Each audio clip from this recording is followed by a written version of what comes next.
Pak jangan coba buka YouTube itu. Oke, live.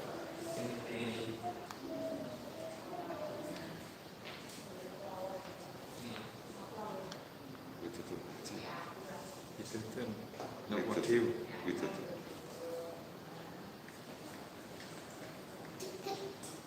Itu tuh. Baca.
status PM.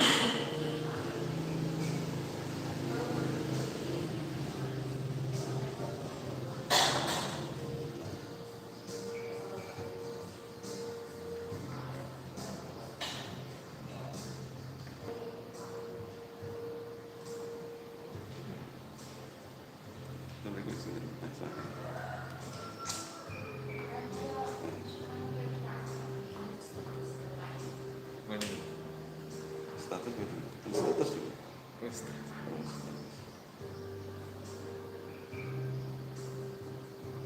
Jangan ketek yang itu bawa. TU. Ya.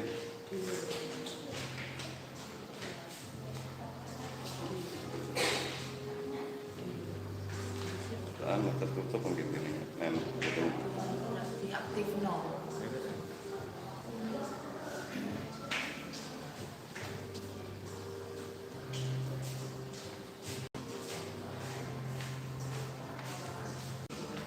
Kalau kita kita langsung biasa.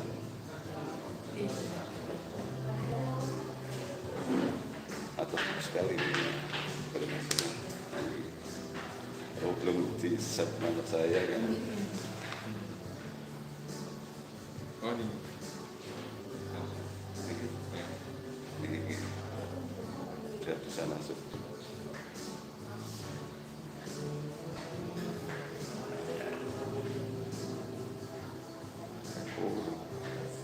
Yang tambahin ya.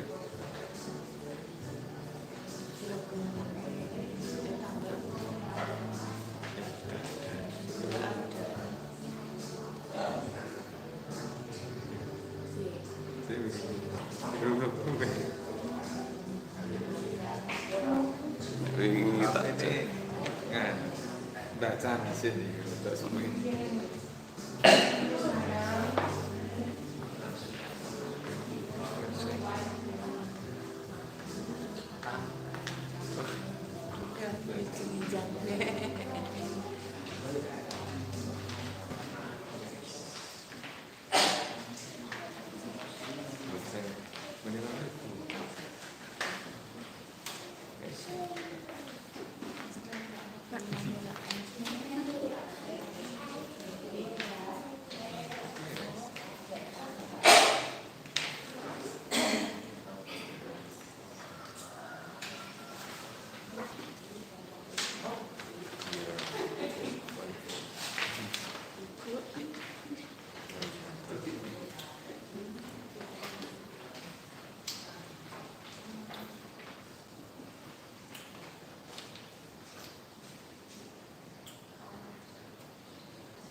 Gunung kan? Hah?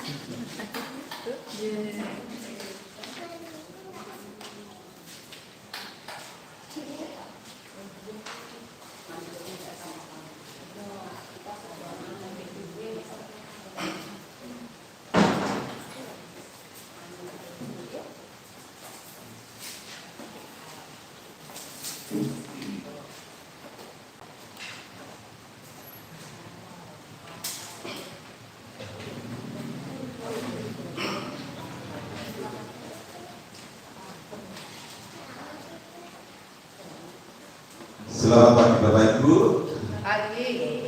Mari kita bersama di pagi hari ini kita memuliakan nama Tuhan, kita harus tenang dulu ya.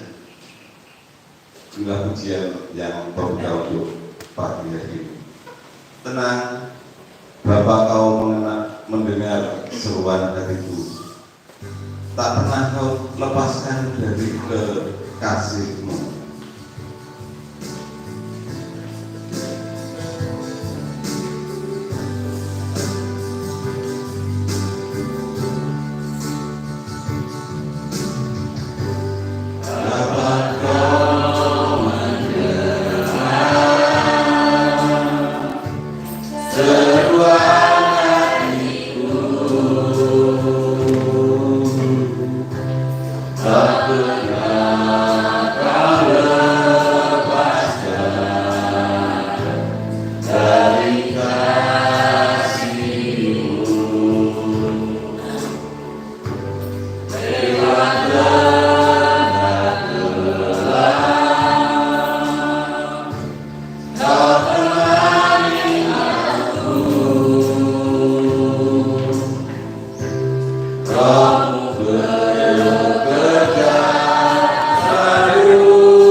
Mengalir kuasa dari tempat maha tinggi.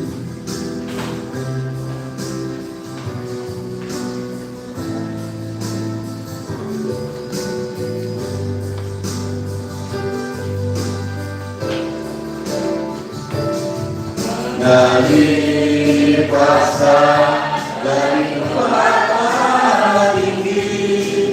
Bapa Engkau mulia, hadir di sini, memberikan hati, menyembuhkan yang terluka, bukan tenang bersamamu Bapa. Memberikan hati, menyembuhkan yang terluka, bukan tenang bersamamu Bapa. Bukan tenang bersamamu Bapa.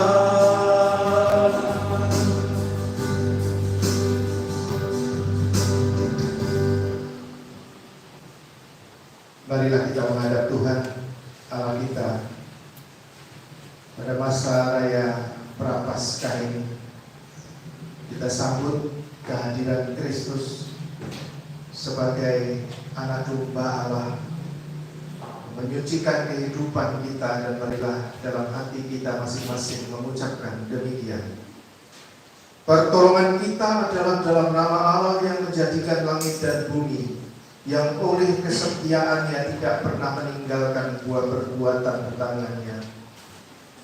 Anugerah dan damai sejahtera dari Allah Bapa, kasih dari Tuhan Yesus Kristus, serta persekutuan Roh Kudus menyertai saudara sekalian. Amin.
Dan Ialah yang memberikan baik rasul-rasul maupun nabi-nabi, baik pemberita-pemberita Injil maupun gembala-gembala dan pengajar-pengajar, untuk memperlengkapi orang-orang kudus bagi pekerjaan pelayanan, bagi pembangunan tubuh Kristus. Amin, amin, amin.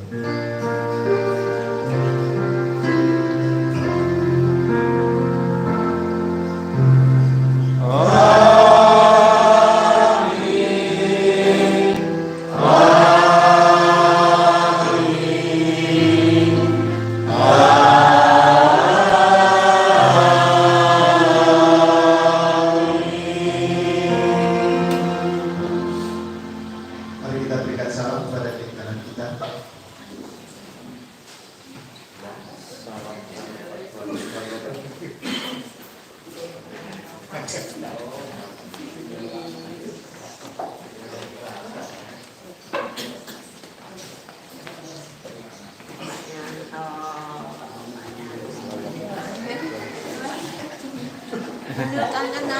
Tidak bersuara.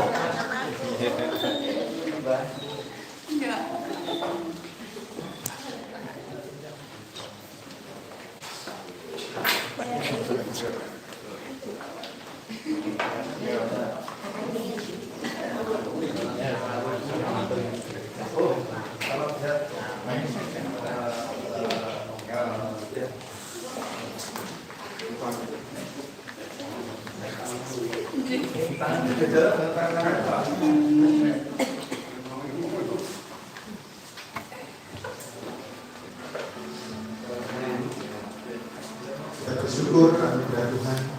Kita juga akan mendoakan anak-anak kita dan juga mari kalau ada anak-anak bisa dibawa di depan, kita akan doakan anak-anak kita kepada Tuhan. Biarlah anak-anak itu datang kepada Tuhan dan Tuhan sendiri menyalakan menumpangkan tangan atas mereka, memberkati pertumbuhan mereka. Mau nyanyi? Oke.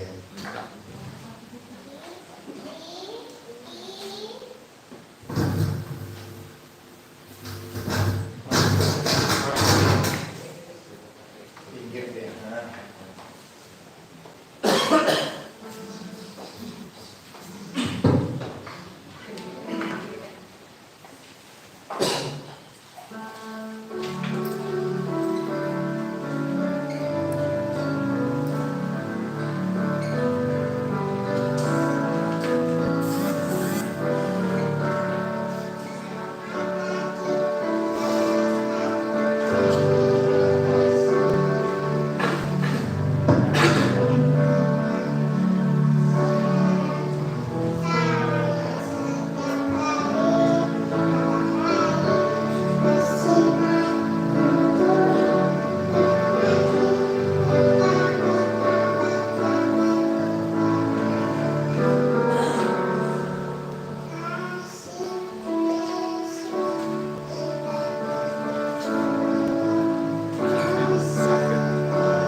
di surga, kami mengucap syukur untuk anak-anak yang boleh dibawa kepada Tuhan, terus memberkati anak-anak kami dalam pertumbuhan iman mereka, dalam kesehatan mereka, dalam segala kebutuhan jasmani dan rohaninya, dan terutama untuk setiap orang tua, Tuhan berikan hikmat, Tuhan berikan cinta kasih yang terus mengalir dari Bapa, sehingga anak kami dapat bertumbuh dan akan dipersiapkan untuk menjadi generasi penerus gereja Tuhan. Terima kasih Tuhan, kami serahkan anak-anak kami ke dalam tangan-Mu dalam berkat nama Tuhan Yesus Kristus.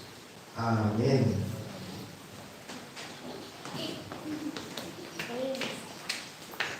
Bapak Ibu dan saudara yang saya kasih dalam Tuhan, mari kita siapkan hati kita akan mengaku dosa di hadapan Tuhan Allah kita di dalam doa kita, dan dengarkanlah sabda Tuhan ini.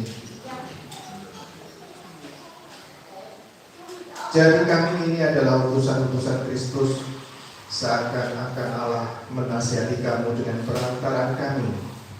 Dalam nama Kristus kami meminta kepadamu, berilah dirimu didamaikan dengan Allah. Ia yang tidak mengenal dosa telah dibuatnya menjadi dosa karena kita, supaya dalam Dia kita dibenarkan oleh Allah. Amin. Mari kita berdoa. Bapa di surga, kami datang kepadamu dengan hati yang hancur.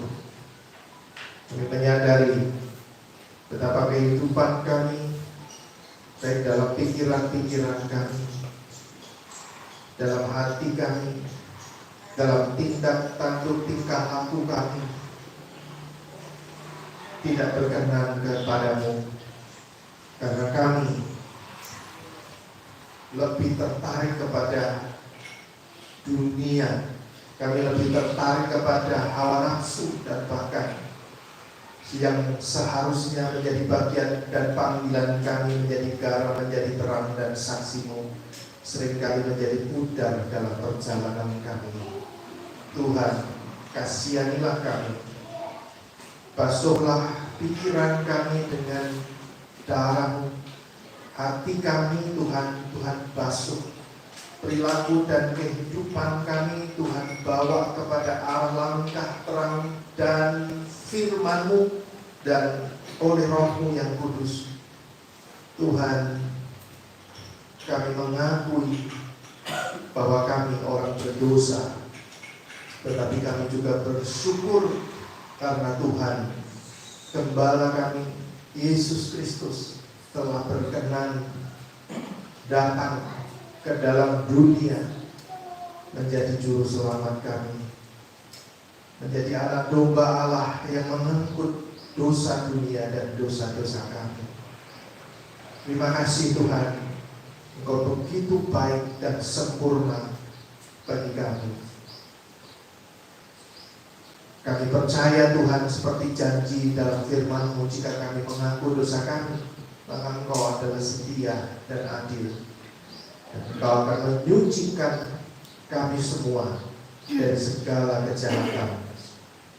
Kami boleh menerima berita pengampunan, kami boleh menerima berita pembebasan dan kemerdekaan di dalam Kristus, berjalan dalam anugerah Tuhan. Terima kasih Tuhan, terima kasih Engkau memberkati setiap anak-Mu di tempat ini dengan suasana pengampunan dan anugerah Allah yang memimpin kami kepada pengharapan yang kuat dalam anugerah Tuhan Yesus Kristus. Terima kasih Tuhan, di dalam nama Tuhan Yesus Kristus kami berdoa. Amin.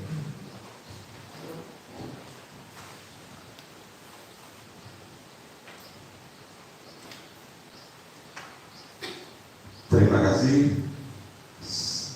Sampai saat ini masih kita lanjutkan ibadah ini, karena semua ini adalah karya yang terbaik dari Tuhan, karya terbesar. Inilah pujian yang akan kita nyanyikan bersama. Bapak Ibu juga bisa share. Untuk yang pertama kali live streaming dari saya, itu bisa dibuka, bisa dibagikan. Mungkin kualitasnya kurang bagus atau bagaimana suaranya, nanti ada perkembangan. Dukungan dari jenengan semua.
Kasih yang terindah, hati yang mulia. Kasih yang terindah, hati yang mulia, hanya ku temukan di dalam-Mu, Yesusku. Pujian dari hatiku selalu di setiap waktu, tiada pernah berubah kasih-Mu. Karya tersesat dalam hidupku, pengorbanan-Mu yang selamatkanku, Engkau harta yang tak ternilai yang ku miliki dan ku hargai. Yesus, Engkau ku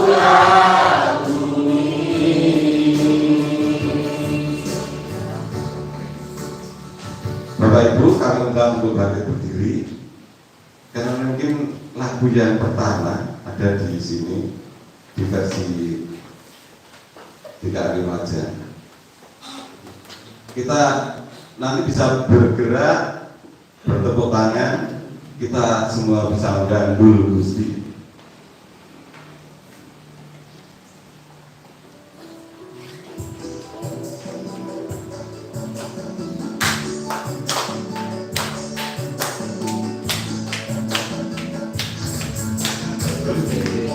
Gandul Gusti, gandul Gusti,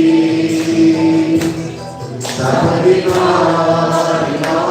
gandul Gusti, gandul Gusti, gandul Gusti, gandul Gusti, saben dina gandul Gusti. Gua percaya Ora bakal cilaka, nanging uripku mulya selamiya. Hatiku rasa tentrem, hatiku saya seneng, saben dina kula gandul Gusti, gandul Gusti, gandul Gusti, gandul Gusti. Saben dina wengi gandul Gusti, gandul Gusti, gandul Gusti, gandul Gusti, gandul Gusti. Saben dina wengi gandul Gusti. Kula namung percaya ora bakal cilaka, nanging uripku mulya selamiya. Hatiku rasa tentrem, hatiku rasa seneng, saben dina kula gandul Gusti.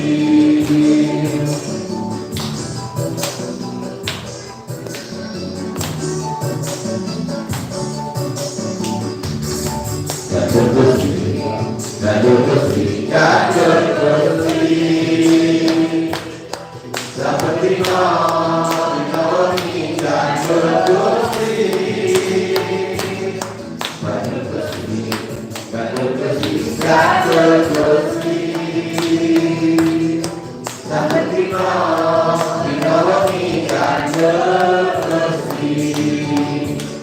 Kula amung percaya ora bakal cilaka, nanging uripku mulya selamiya.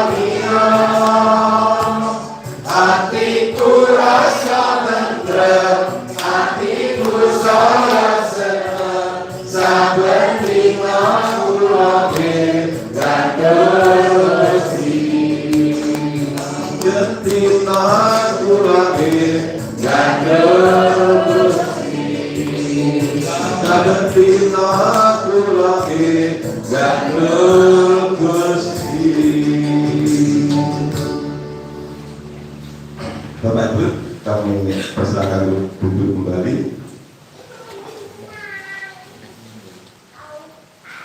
Ini saya mau mempersembahkan sebuah lagu. Ini mengingatkan saya waktu anak saya kecelakaan di Semarang. Yang jadinya terhitung. Karena apa? Anak saya itu tak ubah nggak bisa.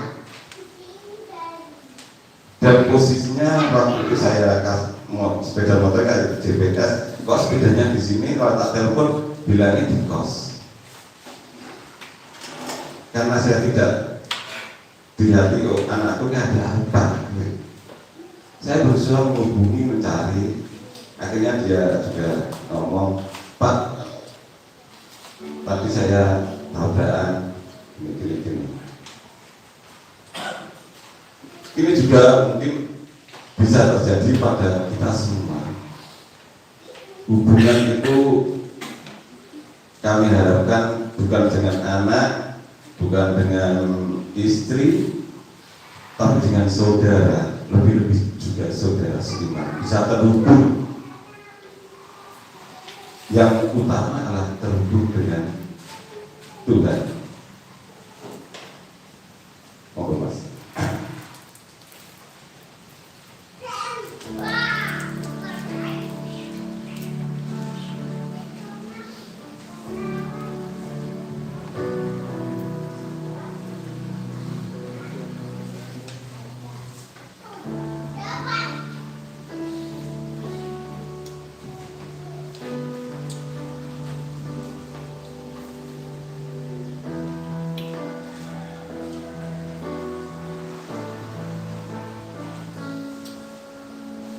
Kasih-Mu layakkan seluruh hidupku.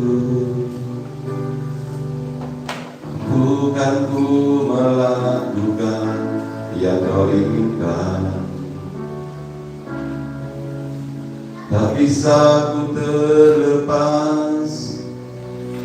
Kau menggenggam tanganku, ingin lebih mengenal pribadi-Mu.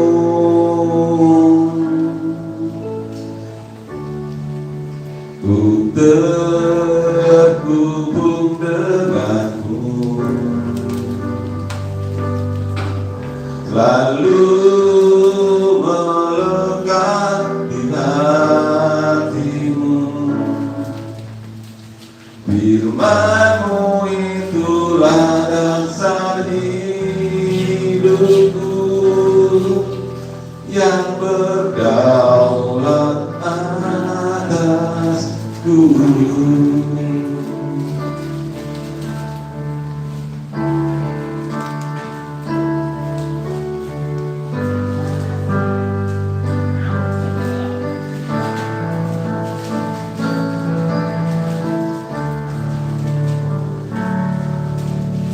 Kasih-Mu layakkan seluruh hidupku,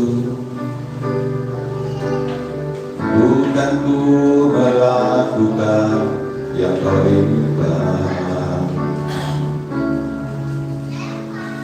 tak bisa ku terlepas. Kau menggenggam tanganku, ingin lebih mengenal pribadi-Ku. Ku terhubung denganmu,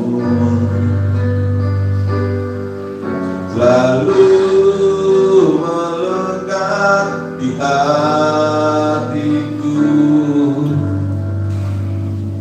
Firman-Mu itulah dasar hidupku,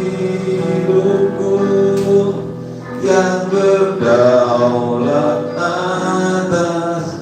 Terhubung denganmu, selalu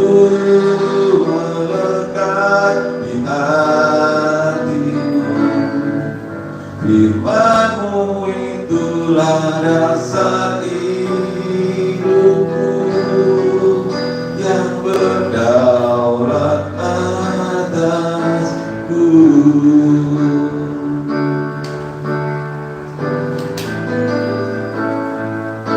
Lagu ini diciptakan oleh masih muda dan bukan di YouTube-nya, tapi menurut saya inilah hubungan intim dengan Tuhan yang diciptakan lewat lagu.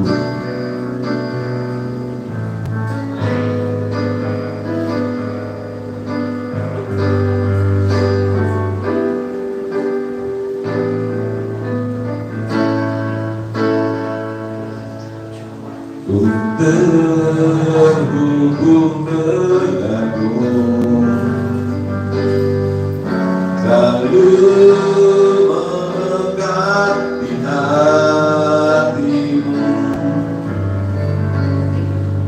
Firman-Mu itulah dasar hidupku yang berdaulat atasku.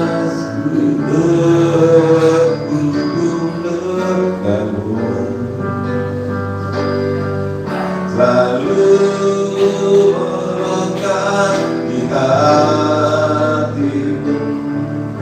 Firman-Mu itulah dasar hidupku yang berdaulat atasku. Firman-Mu itulah dasar hidupku yang berdaulat atasku. Mari kita berdoa. Terima kasih Tuhan, biarlah kami setiap anak-Mu terhubung dengan Sang Gembala Agung Yesus Kristus, mendasari kehidupan kami dengan firman-firman yang Tuhan berikan kepada kami, yang menyapa kami dengan kasih yang besar, menegur, mengingatkan dan membawa kami pada pimpinan Roh-Mu yang kudus. Terima kasih Bapa, kami siap mendengarkan sabda-Mu di dalam nama Tuhan Yesus Kristus. Amin. Shalom Bapak Ibu. Kita akan bersama-sama membuka Alkitab kita dari Yeremia pasal 3 ayat yang ke-15. Yeremia pasal yang ke-3 ayat yang ke-15.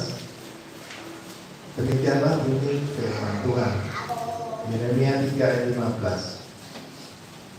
Aku akan mengangkat bagimu gembala-gembala yang sesuai dengan hatiku. Mereka akan menggembalakan kamu dengan pengetahuan dan pengertian. Amin. Haleluya.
Bapak Ibu dan saudaraku yang saya kasih dalam Tuhan, bisa dibuka PowerPoint-nya. Ada di desktop, di Yeremia 3.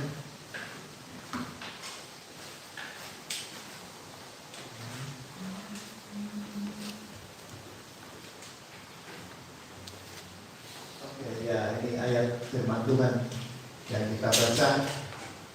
Saudara, kita hari ini belajar dengan tema menggembalakan dengan pengetahuan dan pengertian berdasarkan Yeremia pasal yang ketiga ayat yang ke-15.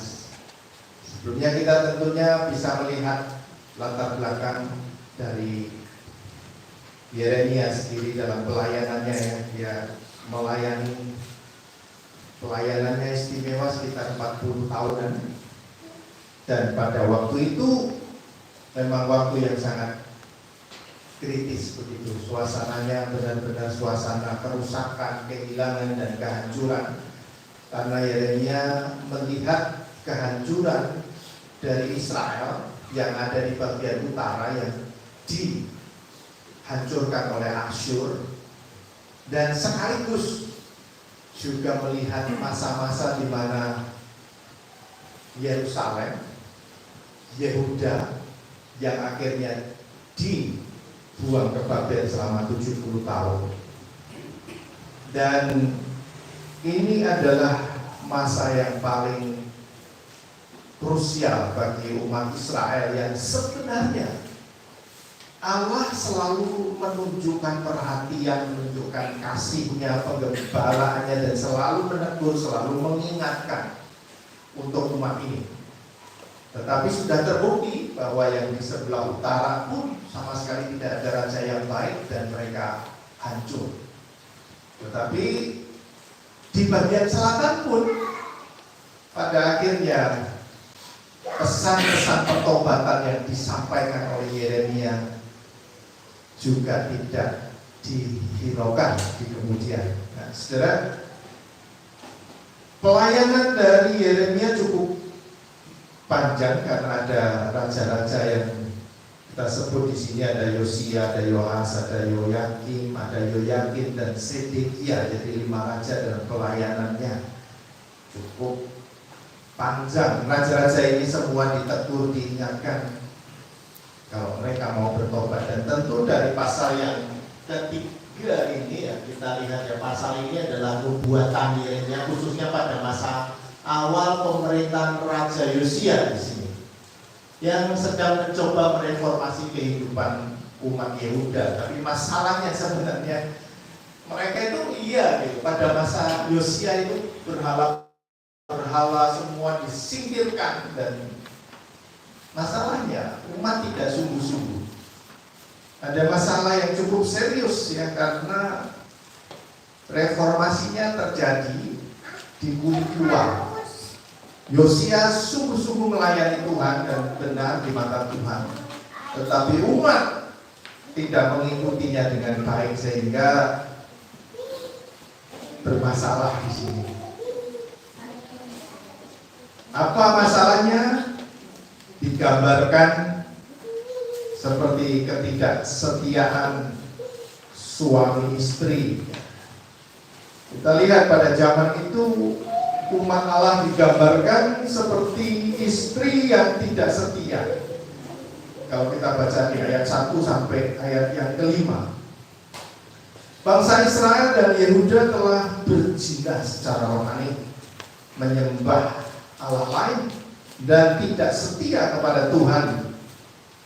Dan di dalam Ulangan 24 ayat 1 sampai 4 diingatkan bahwa kalau seorang suami sudah pernah menceraikan istrinya itu, kalau dia sudah kawin dengan orang lain, nggak boleh lagi menikahi orang ini. Agak beda dengan perjanjian baru ya, kalau ada cerai supaya mereka diem, supaya mereka tenang dan kemudian gabung lagi. Agak beda ya dengan sini. Kenapa? Memang konteksnya beda. Pada zaman di mana Taurat Musa yang ditulis, pada zaman itu laki-laki sangat kuat, bahkan orang hanya melakukan sedikit saja laki-laki bisa talak dan cerai, dan dia benar-benar diusir dari rumah. Dan semaunya kalau dia butuh, ayo kawin lagi, jadi sekedar kayak tidak serius begitu. Jadi hukum pada waktu itu betul-betul ditentukan oleh bapak, paternal, dan wanita-wanita bisa diceraikan setiap waktu semaunya. suami. Dan itu yang terjadi. Tetapi kalau kita perhatikan yang dijadikan gambaran di sini, kalau orang yang sudah menceraikan istrinya nggak kembali, nggak boleh nikah lagi gitu. Tapi di sini justru Allah melampaui itu cinta kasihnya, kesetiaannya. Orang Israel sudah tegar tengkuk, sudah menyembah Baal, sudah menyembah Dagon, sudah melakukan banyak perzinahan rohani. Tapi Tuhan masih memberikan kesempatan. Jadi bagian ini mengingatkan kita bahwa Tuhan betul-betul aturan mainnya saja yang secara manusia saja nggak boleh begitu.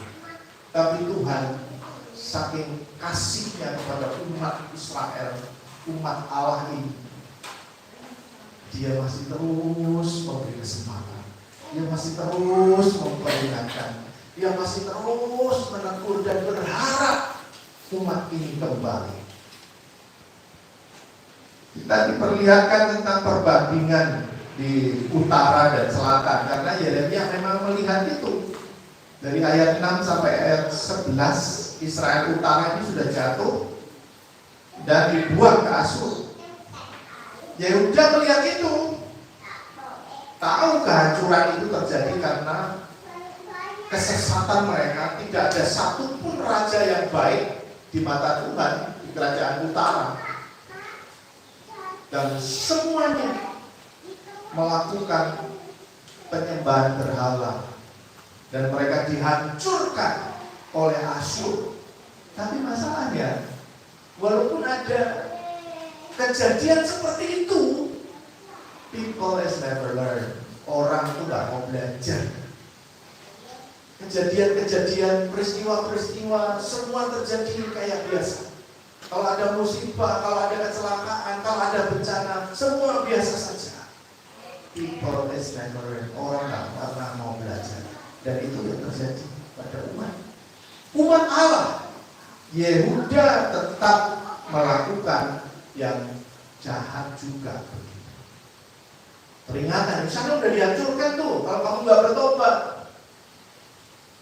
Di selatan, khususnya pada kesempatan ini, ada Yosia yang memperingatkan dan juga menghancurkan tempat-tempat peribadatan kepada Baal, kepada Dagon, kepada dewa-dewa pada waktu itu. Tetapi di permukaan yang umat ini nggak ngikut dengan tulus, mereka pura-pura. Jadi kalau kita baca di ayat yang ke-10, kelihatan apa yang dilakukan umat. Juga dengan semuanya ini udah tahu nih, Tuhan hukum Israel. Yang ibu kotanya Samaria yang tanah udah dihancurkan, udah hilang itu. Israel yang hilang, nggak ada lagi bekas. Habis itu nggak pernah cerita soal Israel. Kalau sekarang disebut Israel, itu adalah keturunan yang di selatan. Yang utara itu benar-benar hilang. Bayangkan. Tapi dikatakan di sini dalam ayat 10, juga dengan semuanya ini Yehuda, saudara perempuan yang tidak setia itu, tidak kembali kepadamu dengan tulus hatinya, tetapi dengan pura-pura. Demikianlah firman Tuhan. Jadi ini masalah. Seruan untuk kembali terus diberikan oleh Tuhan. Bangsa Israel, Yehuda telah berzina. Bila dibandingkan dengan umat yang di utara, tapi pura-pura sekarang diserukan, kembalilah hai anak-anak yang murtad. Ini ayat-ayat ini sebenarnya mengingatkan supaya umat Yehuda, umat Israel bagian selatan bertobat. Dia ingin memulihkan hubungan. Walaupun mereka sudah gagal, Tuhan gak menolak mereka. Tuhan masih mau memperbarui, mau membawa mereka kembali. Biasanya kalau orang sudah gagal, ya udahlah, urusanmu. Kalau kita marah, bahkan orang yang kita udah hilang-hilangan doksiji, ada kan gitu ya. Tapi itu bukan Allah kita yang begitu sayang kepada umat ini. Dia ingin memulihkan hubungan. Tadi lagunya Pak Wid, terhubung. Bukan hanya sekedar kembali secara lahiriah, wah balik ke gereja. Dan yang dimau adalah hatinya kembali terhubung, punya keintiman dengan Tuhan, punya relasi kepada Sang Bapa di sorga. Berseru, kita anak-anak Allah yang dikasihi. Janji pemulihan diberikan, jadi bagian yang kita jadikan tema ini adalah janji pemulihan. Tuhan berjanji memberi gembala-gembala, pemimpin rohani yang setia yang akan datang. Waktu itu tabut perjanjian sudah tidak ada lagi sebagai pusat ibadah karena udah bawa ke Babel, udah habis. Tapi Tuhan sendiri akan hadir secara ini menubuatkan pemulihan rohani yang sejati dan bahkan menunjukkan sampai kepada zaman Mesias. Ini nubuatannya tidak hanya berhenti dalam konteks dekat, ya ini menarik sekali. Dan kita nanti ada konteks dekatnya. Biasanya nubuatan itu tidak selalu langsung menuju kepada Yesus, tetapi ada beberapa tahun kemudian digenapi pada zaman itu sendiri. Kita lihat siapa gembala-gembala yang diberikan di sini, tetapi pasti tidak sempurna, karena yang sempurna sebagai gembala yang baik adalah Tuhan Yesus Kristus.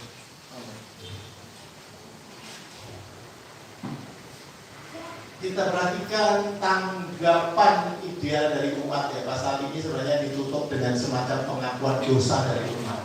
Pengakuan bahwa penyembahan berhala itu sia-sia. Pengakuan bahwa hanya Tuhan satu-satunya sumber keselamatan. Tapi juga mengakui bahwa dari masa muda mereka terus tidak taat. Itu yang terjadi.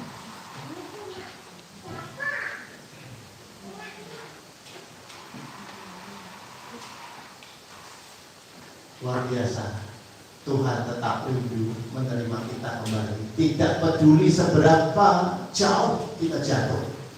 Pertobatan sejati bukan hanya di mulut tetapi di hati.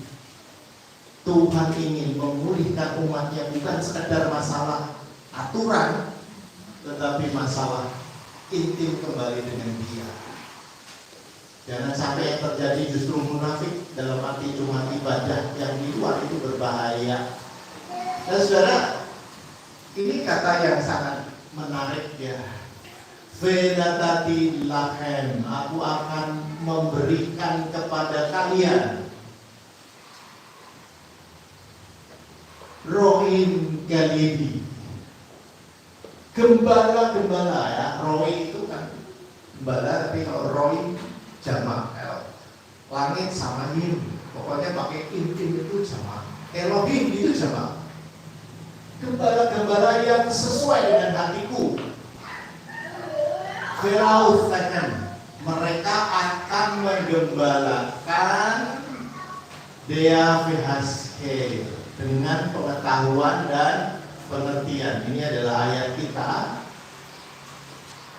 Dan tentu maksudnya adalah bahwa Tuhan memilih sendiri pemimpin yang selaras dengan kehendaknya.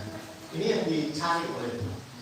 Ini mengindikasikan pentingnya kepemimpinan yang berlandaskan kehendak Allah dan pada pemahaman akan firman yang benar dari Allah sendiri yang memberikan pemimpin rohani, dan bukan berdasarkan kepada ambisi pribadi atau sekedar aku ingin, bukan, tetapi itu anugerah dan penetapan Tuhan. Dan ini harus kita perhatikan.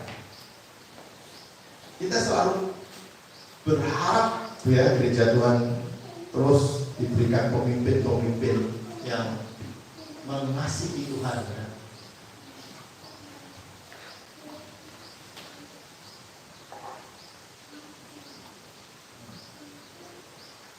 Para gembala sejati bukan muncul karena sekedar popularitas, disukai orang. Enggak. tapi ini panggilan ilahi. Memimpin sesuai dengan hati Tuhan, menunjukkan kualitas hatinya, kasih, belas kasihan, kekudusan, dan kerendahan hati seperti Allah sendiri. Contohnya Daud. Yang kedua, para pemimpin yang menggembalakan dengan pengetahuan dan pengertian di sini. Menggembalakan dengan pengetahuan berarti mengajarkan kebenaran.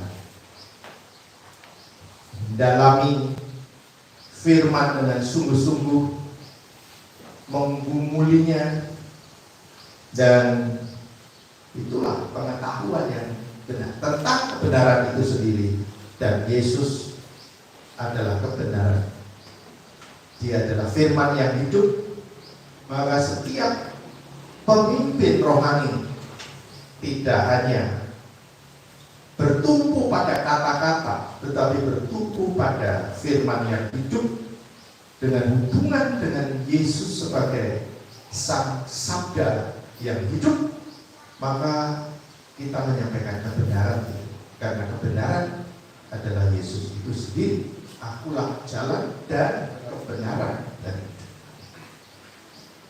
Menggembalakan dengan pengertian menunjukkan kepada kepekaan pastoral. Ada hikmat memimpin, membimbing, menegur dengan kasih. Jadi pengertian di sini merujuk kepada kemampuan yang menerapkan pengetahuan itu dalam kehidupan nyata. Boleh dibilang itu adalah wisdom, hikmat, penuh kasih. Gembala yang baik harus memiliki kedua hal ini, dengan pengetahuan dan hikmat, jadi bisa tepat dan efektif. Nah, ini yang saya bilang dalam konteks dekat. Dalam konteks dekat sebenarnya sudah dijawab pada waktu itu. Nubuatan Yeremia ini digenapi pada waktu mereka pulang dari Babel. Ya, ada pemimpin-pemimpin, ada gembala-gembala yang Tuhan kasih. Ada Esra yang membangun kerohanian, mengobarkan orang pada Allah kembali dengan Taurat yang diajarkan dengan luar biasa, dikhotbahkan, dimotivasi umat bukan hanya pada fisik. Tapi ada Zerubabel yang membangun Bait Allah itu sendiri. Ini keturunan Daud, Zerubabel. Tapi juga ada Nehemia yang membangun tembok. Gembala-gembala ini orang-orang yang punya kapasitas luar biasa dengan keintiman dengan Tuhan dan menggembalakan umat Allah yang pada waktu itu pulang dari Babel. Tapi sekali lagi bahwa tentunya ini nggak cukup gitu ya. Tuhan memberikan gembala-gembala pada waktu itu, tetapi ya pada batas itu. Tapi kemudian yang sempurna, yang menggenapi nubuatan Yeremia tentunya adalah Yesus Kristus sendiri sebagai gembala yang agung. Yesus menyebut dirinya gembala yang baik, dan dialah gembala yang sesuai dengan hati Tuhan itu, sepenuhnya melakukan atau selaras dengan Bapa. Dia tidak melakukan apapun dari keinginannya sendiri, tapi dari Bapa. Akulah gembala yang baik yang memberikan nyawanya bagi domba-domba. Yesus adalah pemenuhan utama dari janji ini, karena Allah sendirian yang menggembalakan umatnya dengan kasih, dengan pengertian, dengan pengenalan akan Allah. Itu yang ada pada zaman kita sekarang. Yang kedua, kita perhatikan ada pemimpin-pemimpin rohani yang juga kita bisa katakan itu gembala. Dari Efesus pasal yang keempat yang tadi saya baca dalam intro itu, Paulus menulis bahwa Kristus memberikan rasul-rasul, nabi-nabi, pemberita, penginjil, gembala, dan pengajar untuk memperlengkapi orang percaya. Jadi Yeremia ini menubuatkan, memberikan gembala-gembala, tidak tunggal, tetapi jamak. Artinya kita sungguh bersyukur juga ya, gereja kita dengan segala keterbatasannya itu jamak. Tidak hanya tergantung kepada pendetanya, tidak hanya sekedar kepada penatua diaken yang secara ini kalau di sini majelis begitu, tetapi memang jamak. Kepemimpinan yang tidak ditentukan oleh satu orang. Nah, kalau satu orang itu kalau lagi mood ya bagus, kalau nggak mood ya, kalau nggak punya misi yang baik ya sudah gerejanya hanya mau kekayaan buat mereka sendiri, dan kalau sudah kaya mereka rebutan sama mantunya sendiri, pecah-pecah sendiri. Karena apa? Ya memang cuma ditentukan oleh ini, kayak jadi pemilih dan kemudian diwariskan untuk anak cucunya sendiri. Nah kita bersyukur, nggak tahu kalau kita kan ya hamba Tuhan punya waktu. Saya 3 tahun lalu udah emeritus, ganti. Tapi gereja Tuhan jalan terus karena ini bukan miliknya satu orang, miliknya. Dan inilah yang kita syukuri, Tuhan memberikan gembala-gembala di sini. Mereka adalah gembala-gembala yang diangkat oleh Tuhan untuk melayani jemaat sesuai dengan hati Tuhan. Jadi nubuatan Yeremia 3 ayat 15 ini digenapi dalam pelayanan para pemimpin yang dipanggil oleh Tuhan untuk melayani dengan pengetahuan. Dalam arti memang orang itu memberitakan firman, bukan memberitakan mereka sendiri atau sekedar keberhasilan kemakmuran, tetapi yang diberitakan itu firman. Dan kemudian dengan pengertian atau hikmat ilahi di mana firman itu benar-benar teraplikasikan, dieksekusi di dalam tindakan yang penuh kasih ya. Kalau dibilang itu ya antara kebenaran dan kasih itu jadi satu begitu. Sebagai umat Allah kita memang membutuhkan gembala dan pemimpin rohani. Karena itu kita terus berdoa agar Tuhan memberikan gembala yang memiliki hati yang selaras dengan hati Tuhan. Terus doakan juga tentunya yang gereja kita akan ada Tuhan yang baru, majelis ya tentunya mestinya ini sudah siap-siap untuk pergantian penatuan ya kan. Kalau di Jepara sudah hari Minggu ini saya sudah melantik penatuan yang baru. Tidak tahu nanti kapan di Monggo dan sekitarnya, mestinya sudah waktunya untuk persiapan. Dan juga gembala yang baik yang menggembalakan dengan pengetahuan dan agar kita bertumbuh secara rohani dan senantiasa taat kepada Tuhan. Ini kan yang jadi tujuan kita memang itu ya. Jadi hari ini kita belajar supaya Tuhan memberikan kepada kita para gembala pilihan Allah sendiri yang memimpin setiap pimpinan-pimpinan gereja Tuhan itu selaras dengan hati Tuhan. Tidak sekedar program, proyek atau sesuatu yang terkait bahkan dengan ambisi tertentu menjadi cari nama besar atau sekedar mencari gerejanya supaya besar, tetapi selaras dengan hati Tuhan. Pemimpin yang menggembalakan dengan pengetahuan dan pengertian, dan itulah yang kita rindukan. Kita akan doakan supaya Tuhan memberikan hamba-hamba Allah, pemimpin-pemimpin gereja, penatua dan diaken yang selaras dengan hati Tuhan, yang terhubung dengan Tuhan. Berita-berita yang disampaikan adalah kebenaran, menggali dengan sungguh-sungguh firman-firman yang Tuhan mau untuk disampaikan, dan sekaligus juga mengasihi umat dengan sungguh-sungguh, dengan dedikasi. Berjalan antara menyampaikan kebenaran tetapi juga menyampaikannya dalam kasih. Dan kalau kita sampaikan kebenaran, itu bisa muncul orang di sana sini terhakimi. Ini benar, ini salah, ini benar. Nah, Tuhan itu menyampaikan kebenaran dalam kasihnya yang besar, yang dipanggil untuk saudara dan saya. Kita peduli seberapa kita telah jatuh bangun. Tuhan selalu menantikan saudara dan saya berbalik kepada Tuhan. Yang mau kita bertobat, kita terhubung kembali, kita dipulihkan, kita bisa melayani Dia, menjadi orang-orang yang dipilih.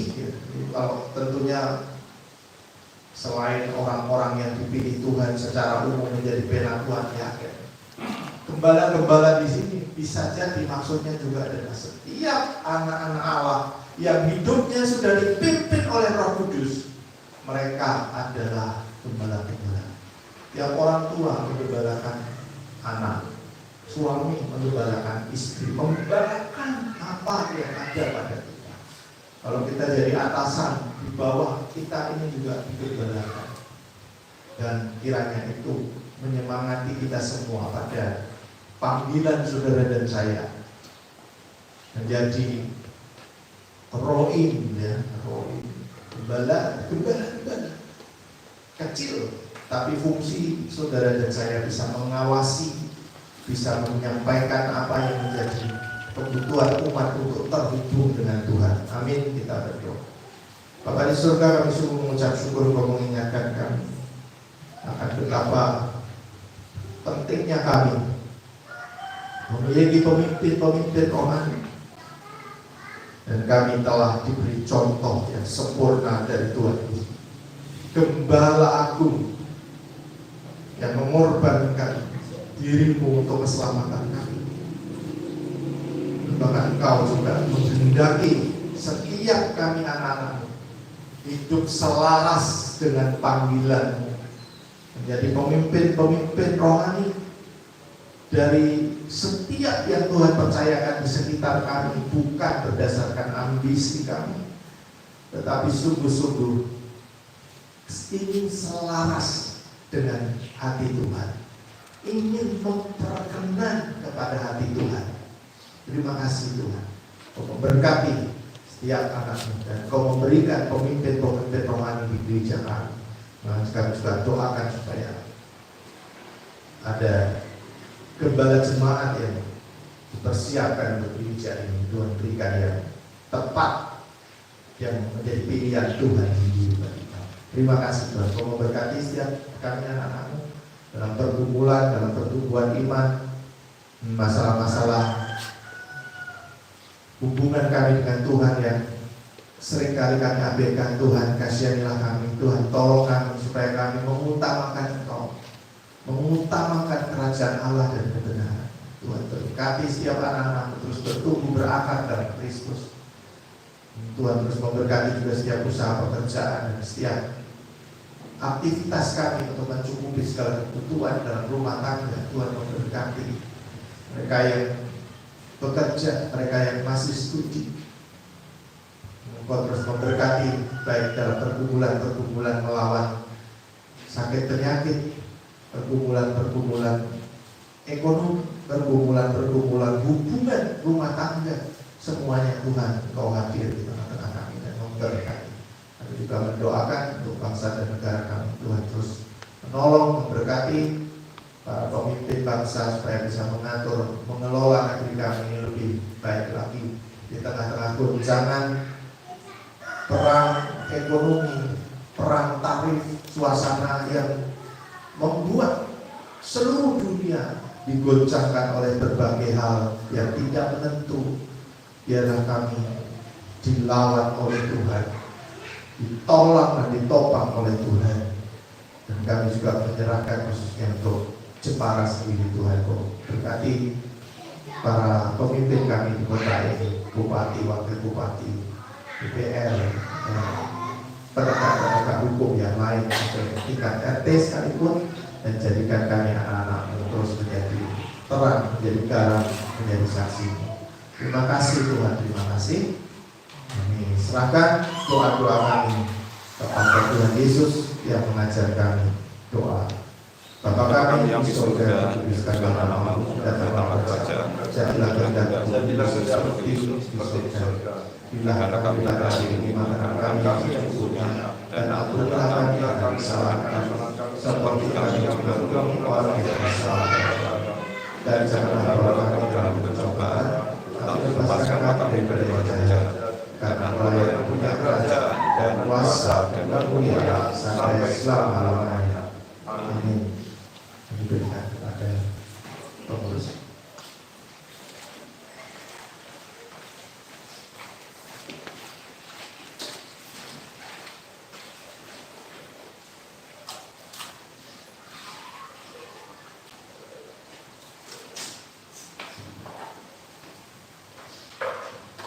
Salam, selamat pagi Bapak Ibu Saudara. Saya akan memberikan warta bicara kegiatan kita sampai minggu ke depan. Yang pertama, saya ucapkan banyak terima kasih kepada Bapak Presiden Widodo yang telah melayani ibadah kita pada hari ini. Terima kasih juga kepada seluruh jemaat yang sudah hadir dalam pelayanan. Terima kasih untuk jemaat yang telah hadir dalam ibadah pada hari ini. Untuk jadwal ibadah minggu tanggal 13 April 2025 masih seperti biasa jam 6 pagi. Nanti akan dilayani oleh Saudara Cigulo. Nanti berkosnya Bapak Karyani. Kemudian jadwal pelayanan ibadah komisi anak nanti akan dilayani oleh Ibu Rita Mariana. Kemudian untuk hasil persembahan minggu kemarin saya akan sampaikan. Kantong hitam 56.000, kantong biru 31.000, kantong merah 94.000, dan 50 dan 400, kemudian totalnya 331.000. Untuk persembahan RD via transfer yang kemarin sudah saya share di grup, nanti kita akan bawa pada minggu depan. Kemudian untuk persembahan juga bisa ditransfer melalui nama rekening Bank Jateng atas nama kita Rombol Jateng Pajak. Kemudian untuk persekutuan doa bersama dari Senin 7 April 2025 pukul 19.30 bertempat di DKM Rombol. Untuk kebaktian Jumat Agung perjamuan kudus lewat yang pertama hari Jumat 18 April 2025 pukul 7 pagi nanti bertempat di DKM Rombol. Nanti yang dari Pacan bergabung. Kemudian kebaktian Paskah pada hari Minggu 20 April 2025 pukul 6 pagi di GKM Lombok, nanti dilanjutkan lomba-lomba. Yang dari Pacan juga nanti akan bergabung. Kemudian selamat ulang tahun kepada Bapak Yuliano yang lahir tanggal 3 April. Tuhan Yesus memberkati. Itu yang terakhir, kebaktian keluarga nanti akan dimulai di bulan Mei 2025.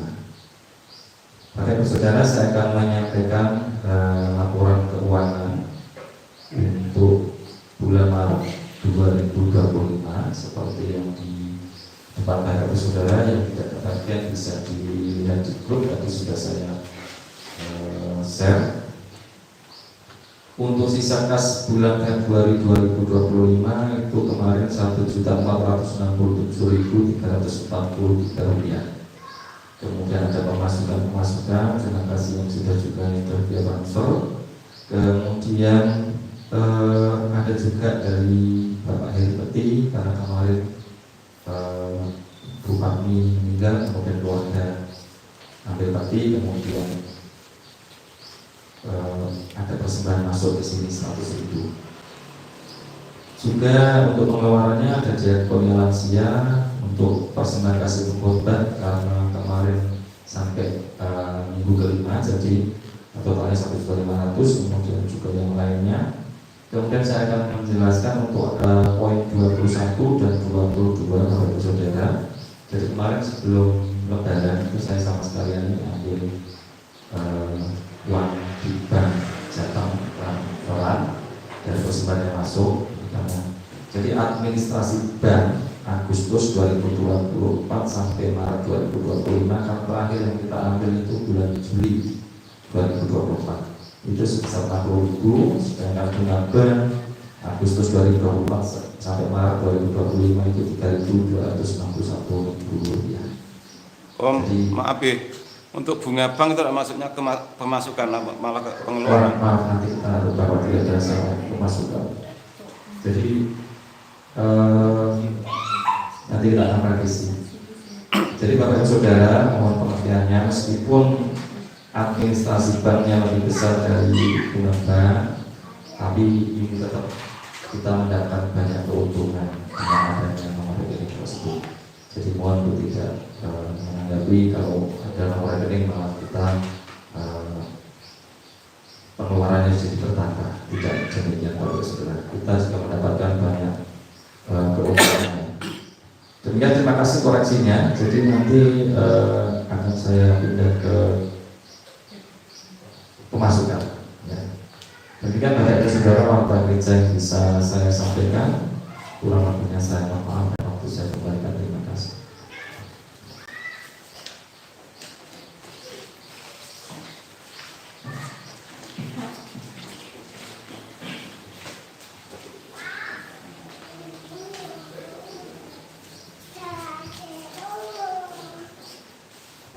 Salam Bapak Ibu, kita telah mendengarkan fakta gereja dan juga telah mendengarkan firman Tuhan.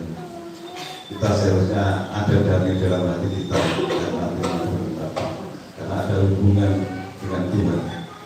Ada damai dalam jiwaku. Kita pujikan bait 1 dan 2. Untuk bait yang kedua kami menampung Bapak Ibu pada berdiri.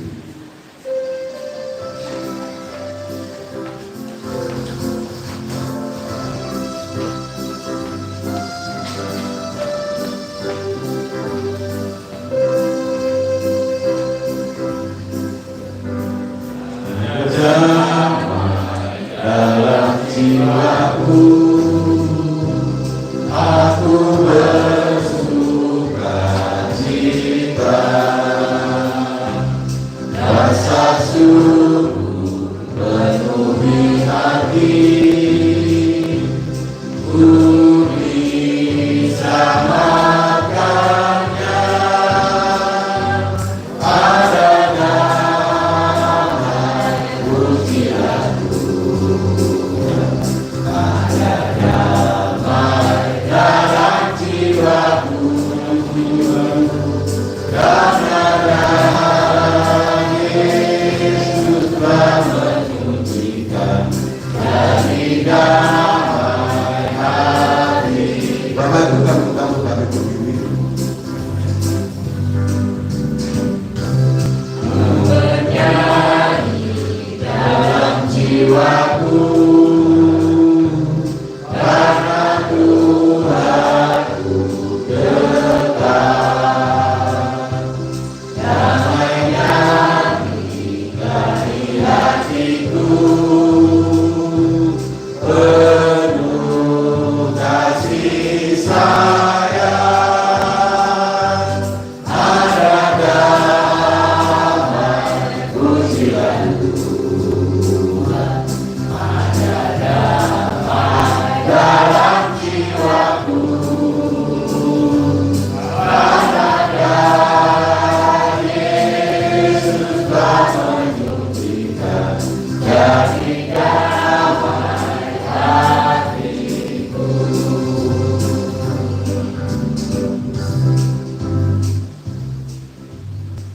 Jemaat yang dikasihi oleh Tuhan, sebagai jemaat Kristen yang ingin meneladani Kristus, mari kita ikrarkan komitmen kemuridan. Kami bersaksi bahwa tidak seorang pun dapat sungguh-sungguh mengenal Kristus kecuali Dia yang tidak sekarang dalam kehidupan. Bersama dengan gereja Tuhan di segala tempat dan abad, mari kita ikrarkan pengakuan iman rasul kita. Aku percaya pada Allah, Bapa yang Maha Kuasa, dan kepada Yesus Kristus anak yang tunggal Tuhan kita, yang dikandung dari Roh Kudus, lahir dari anak darah Maria, dan menderita sengsara di bawah pemerintahan Pontius Pilatus, disalibkan, mati dan dikuburkan, turun ke alam maut. Pada hari yang ketiga, bangkit pula dari antara orang mati, naik ke surga, duduk di sebelah kanan Allah, Bapa yang Maha Kuasa, dan dari sana Dia akan datang kembali untuk menghakimi orang yang hidup dan yang mati. Aku percaya kepada Roh Kudus, gereja yang kudus dan am, persekutuan Orang Kudus, pengampunan dosa, kebangkitan orang mati, dan hidup yang kekal. Amin. Jemaat, pulanglah dalam damai sejahtera dan terimalah berkat Tuhan. Kiranya anugerah dan damai sejahtera dari Allah Bapa, kasih dari Tuhan Yesus Kristus, serta persekutuan Roh Kudus menyertai saudara sekalian sekarang, selalu, serta sepanjang segala abad. Amin.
kami selaku pembawa pemimpin ibadah, kami mohon maaf apabila ada salah dalam kata, dalam ucap. Tuhan Yesus berkati selamat menjadi anggota di luar sana.